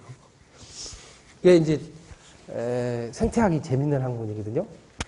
근데 고민이 좀 됐죠. 이게 다시 공부하는 동네로 갈 것인지 아니면은 그 참여정부의 정신을 계속 이어가면서 갈등과 관련된 일을 할 것인지. 근데 당시에는 갈등과 관련된 인식이 별로 없었어요.